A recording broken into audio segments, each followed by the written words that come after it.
Today we have a gas burner flame that has a big yellow flame, and the yellow flame is not good. Blue is good, actually.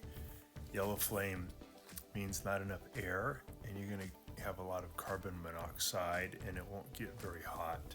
So there's a way to adjust this so you can get a nice blue flame. We're going to go over how to do this. This will work for, this is on a Dynasty stove, but it'll work for a Wolf stove and a lot of the other gas stoves. So we took off the burner grate. We're lifting off the spill plate. Get that out of the way, the drip pan. And then here is our burner tube, and right at the end of it, closest to us, there's an air shutter. It's a little Phillips head screw we have to loosen, and then we can turn that air shutter. There's where the arrow points is the air shutter. You can turn it to the right or to the left, and then you can look at the flame and keep turning it until you get a low flame that's blue with a little bit of yellow tinges.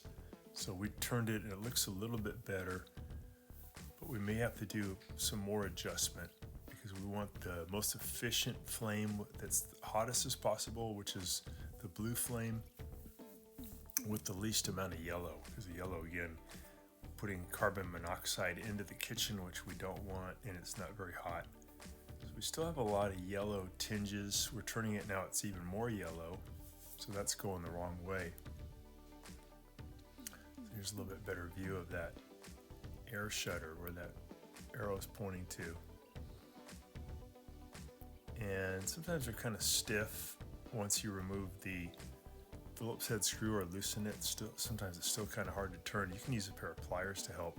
I'm actually going to pull the whole burner off now. I'm removing a little wing nut here at the end of the tube, and then I can wiggle this whole burner assembly out, and I'm going to bring it over to the kitchen sink and just knock out some of the accumulated carbon that builds up inside, because a dirty burner can also cause a yellow flame because it's not letting in enough air. So I'm going to just hit that with my hand a few times and knock out any of those little granules that build up. And here is the air shutter sleeve. I'm putting it back onto the burner tube, and then I'll go ahead and install it and just light it up and turn the shutter to the right or to the left until I get a really nice blue flame with just a little bit of yellow tinges. So I'm putting it back into position now, and then I'll put that little wing nut on there to hold it, and then we can do some testing.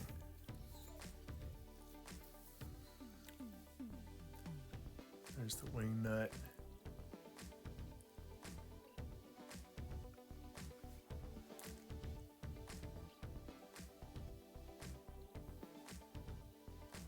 That tight. Let's see how the flame's doing now. Turn it on. Still pretty yellow. So let's try turning it and see if we can get the right air fuel mixture. So right now it has not enough air, so it's inefficient, and it's going to cause a lot of carbon dioxide, carbon monoxide, and it won't be a very hot flame. So when the flame's really big like that, it's kind of the opposite problem. So you're going to turn it the other direction. Now it looks a little better. It's kind of blue, a little bit of yellow tint. So we're getting closer. So you just got to be patient. That's actually a good flame now. Yeah, that looks good. So that's where I want it. Just a little bit of yellow tinges there is fine. Let me compare it to the other one. They look about the same. So now I can just tighten up that set screw, the little Phillips head screw, and just put the pieces back together, and we'll have a good operating stove. So I'm not sure why this one in particular had that big yellow flame all of a sudden, but something went out of adjustment. Sometimes it's just the burner tube and the burner assembly get accumulated dirt built up, and they're not getting enough air. So Go ahead and test it again.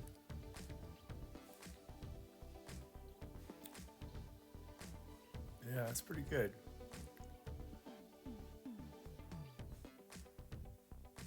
So that's going to operate a lot better. You got to give it a couple of minutes because it has to sometimes burn off some stuff to get you the right flame. Watching our video, and please subscribe to our channel when you get a chance, and also click the little bell notification button so we can send you weekly videos on all the different ways of fixing appliances around your home and saving you lots of money. So thanks again for watching, and please also press the like button for our video if this was helpful to you. Feel free to contact me at the email listed below, which is scottthefixitguy@yahoo.com, with any of your questions.